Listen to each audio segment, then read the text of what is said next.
Hello everyone, welcome back to GK today. और ये है हमारी daily UPSC prelims model and previous questions analysis की सीरीज़, जिसमें आज ये 22 नंबर का लेक्चर रहेगा। और एज यूजुअल हम टोटल 5 क्वेश्चंस डिस्कस करेंगे विद प्रॉपर एनालिसिस। चलिए स्टार्ट करते हैं। Consider the following pairs of tribes with the countries where they primarily live. यहाँ पे 3 पेयर्स दिए हुए हैं ट्राइब्स एंड कंट्रीज का। आपको बताना है कि कौन कौन सा पेयर इसमें से सही है। फर्स्ट है पिग्मीज इन कॉन्गो। देखिए, पिग्मीज जो ट्राइब है ये एक इंडिजिनस पीपल्स होते हैं जो ज़्यादातर रहते हैं in the forest of central Africa, जिसमें कि democratic Republic of Congo basically आता है। और इनकी बहुत लंबी हिस्ट्री है और इस रीजन में एक कल्चरल प्रेजेंस है। ठीक है, तो ये जो पेयर है बिल्कुल सही है। सेकेंड है मासाई इन कीनिया। तो मासाई एक निलोटिक एथनिक ग्रुप है जो कि ज़्यादातर अपने कल्चर के लिए जाना जाता है केनिया कंट्री में, और ज़्यादातर ये रहते हैं सदर्न पार्ट ऑफ केनिया में, साथ ही कुछ हिस्सों में तंजानिया के, स्पेशली जो नॉर्दर्न हिस्सा है तंजानिया का, वहाँ पे पाए जाते हैं। और ये जाने जाते हैं अपने यूनिक ट्रेडिशंस, पैस्टोरल लाइफस्टाइल और डिस्टिंक्टिव कल्चर के लिए। ठीक है, तो ये जो पेयर है ये भी सही है। और थर्ड है उताइबा सऊदी अरेबिया। उताइबा एक ट्राइबल कॉन्फेडरेशन है सऊदी अरेबिया में, और ये one of the largest and the most influential tribes है इस कंट्री में, जिनके मेंबर्स प्राइमरीली रहते हैं central and western regions of Saudi Arabia में। ओके, तो सारे ही पेयर्स बिल्कुल सही दिए हैं यहाँ पे। Answer is all 3 pairs, option number C. Next है consider the following ocean currents. यहाँ पे 3 तरह की ओशन करेंट्स दी हुई हैं। Which of the above are the cold water currents. आपको बताना है इसमें से कौन कौन सी कोल्ड वाटर करेंट्स हैं। फर्स्ट है इरमिंजर करेंट। ये North Atlantic Ocean cold water current है जो कि सेट करती है वेस्ट वार्ड में off the south western coast of Iceland. ठीक है, तो ये जो करंट है बिल्कुल सही है, कोल्ड वाटर है, ये कोल्ड वाटर करंट है। सेकंड है कैनरीज करंट। कैनरी करंट एक wind driven cold surface current है जो कि पार्ट होती है नॉर्थ अटलांटिक गायर की। ठीक है, ये भी सही है। और थर्ड है बेनगोइला करंट। ये भी एक कोल्ड ईस्टर्न बाउंड्री करंट है, किसकी?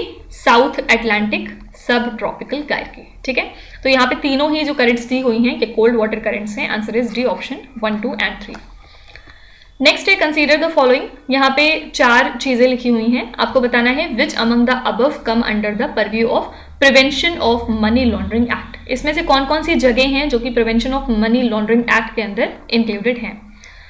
एक्चुअली ये किस वजह से न्यूज में है? ये जो एक्ट है सबसे पहले ये 2002 में पास हुआ था, और कुछ चेंजेस हाल फिलहाल इसमें किए गए हैं, जिसमें ये बात हुई है कि कोई भी ऐसी कंपनी जो कि रजिस्टर्ड है under section 25 of Indian companies act 1956 as a trust और society under the societies act 1860 या अंडर ऐसे किसी भी स्टेट लेजिस्लेशन के अंतर्गत अगर रजिस्टर्ड है तो वो जो है हिस्सा रहेगी PMLA का, मतलब prevention of money laundering act का। ठीक है, तो इसमें बहुत सारी चीज़ें आती हैं जैसे कि चैरिटेबल ट्रस्ट, टेम्पल्स, और फिर चर्च एंड मॉस्क, NGOs हमारे यानी कि non government organisations, educational institutions and societies, educational institutions और societies if registered as non profit organisations then only. ठीक है, तो इन्हें अपना डिस्क्लोज करना होगा कि इनके फंड का सोर्स क्या है या कहाँ से ये फंड को इकट्ठा कर रहे हैं।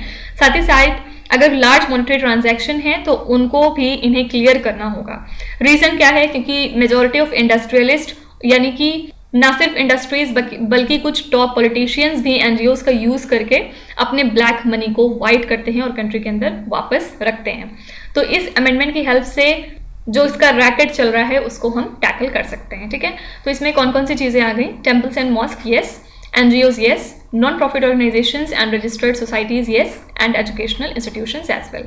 तो सारे ही ऑप्शन जो हैं ये बिल्कुल सही हैं। Answer is D, option 1, 2, 3 and 4 सारे के सारे आते हैं under the purview of prevention of money laundering act. Next है which of the following styles of music are associated with Hindustani classical music. इसमें से कौन कौन सी स्टाइल है म्यूजिक की जो कि हिंदुस्तानी क्लासिकल म्यूजिक के अंतर्गत आती है। फर्स्ट है धामर। धामर वन ऑफ द तालाज है जो कि यूज किया जाता है हिंदुस्तानी क्लासिकल म्यूजिक में।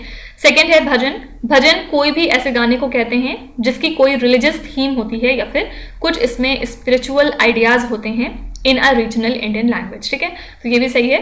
थर्ड है कजरी। कजरी जो है ये एक जेनर है या एक टाइप है सेमी क्लासिकल सिंगिंग का, और ज़्यादातर ये पॉपुलर है उत्तर प्रदेश और बिहार जैसे स्टेट में।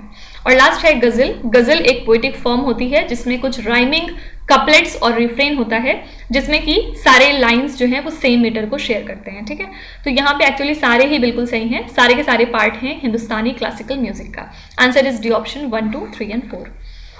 लास्ट क्वेश्चन देखेंगे। The Brahma marriage is deemed the best of the 4 approved Prashast forms of marriage as per the ancient Vedic ways of marriage. Consider the following statements with this respect. तो Brahma marriage जो है इसको best माना जाता है among the 4 प्रशस्त forms of marriage जो कि एंशियंट वैदिक वेज होते थे मैरिज के। इसके रिगार्डिंग आपको 3 स्टेटमेंट दिए हुए हैं, आपको बताना है कौन कौन सी बातें इसमें से सही हैं। फर्स्ट है Brahma marriage is free from lust और any sort of financial inducement to bride's parents. क्या जो ब्रह्मा मैरिज है इसमें किसी भी तरह का फाइनेंशियल जो ट्रांजैक्शन है वो इंक्लूडेड नहीं होता है, और ब्राइड के जो पेरेंट्स है उसके ऊपर कोई बर्डन नहीं होता है। सेकेंड है Brahma marriage is one of the 2 forms practised in modern India. Brahma marriage involves no dowry. देखिए जो ब्रह्मा मैरिज है ये वन ऑफ द 8 वेज है मैरिज को परफॉर्म करने का अकॉर्डिंग टू धर्मशास्त्रास। और ब्रह्मा मैरिज में जो ब्राइड के फादर होते हैं वो अपनी डॉटर को दे देते हैं along with any ornaments he can afford. मतलब उनके ऊपर किसी तरह का प्रेशर नहीं होता है कुछ देने का, वो जो चाहे थोड़ा बहुत दे सकते हैं। ठीक है, तो जो ब्राइड का हस्बैंड है या जो ग्रूम है उसको बोला जाता है कि वो एक्सेप्ट करे अपनी ब्राइड को विद एब्सोल्युटली नो कंडीशंस और फीस। तो ये जो फॉर्म है ये मोस्ट सुटेबल माना जाता है ब्राह्मण्स में, क्योंकि ये फ्री होता है from any type of lust या any sort of financial inducement. तो यही रीजन है कि ये जो ब्रह्मा मैरिज है ये काफ़ी ज़्यादा पॉपुलर है। तो फर्स्ट स्टेटमेंट तो बिल्कुल सही हो गया, और यही रीज़न माना जाता है कि ये बेस्ट है अमंग द 4 अप्रूव्ड प्रशस्त फॉर्म्स ऑफ मैरिज। और ब्रह्मा मैरिज जो है ये वन ऑफ द 2 फॉर्म्स है जो कि मॉडर्न इंडिया में प्रैक्टिस की जाती है।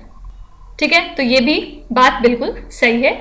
और Brahma marriage yes socially respectable marriage होती है, क्योंकि जो एक फॉर्म और हम पढ़ते हैं असुरा मैरिज, इसमें ग्रूम जो है वो पैसा देता है ब्राइड को और उसकी फैमिली को, और एक तरह से आप कह सकते हैं कि इसमें ब्राइड को सेल किया जाता है। ठीक है, तो ब्रह्मा मैरिज में ऐसा कुछ भी नहीं है। तो ऑल्दो ब्रह्मा मैरिज में ब्राइड के पेरेंट्स के ऊपर किसी तरह का कोई प्रेशर नहीं होता है, लेकिन इसके बाद भी जो ब्राइड के पेरेंट्स हैं वो डाउरी के फॉर्म में कुछ ना कुछ जरूर देते हैं। ठीक है, तो यहाँ पे ये नहीं कहा जा सकता कि Brahma marriage involves no dowry. ये स्टेटमेंट आपका गलत हो जाएगा, क्योंकि ब्राइड के पेरेंट्स डेफिनेटली कुछ ना कुछ जरूर देते हैं। तो यहाँ पे आंसर हो जाएगा only 1 and 2, that is A option is the correct answer. तो इसी के साथ हमने आज के 5 क्वेश्चंस कंप्लीट कर लिए। आई होप कि सेशन आपको पसंद आया होगा और आप ये धीरे धीरे सीख रहे होंगे कि किस तरह से आपको स्टेटमेंट एनालाइज करके क्वेश्चन को ठीक तरीके से टैकल करना है। ठीक है, तो कल फिर मिलेंगे हम with the next 5 questions. Till then stay tuned. Thank you so much for watching, and please do not forget to subscribe to GK Today. With this, me Nuzhat Sana signing off.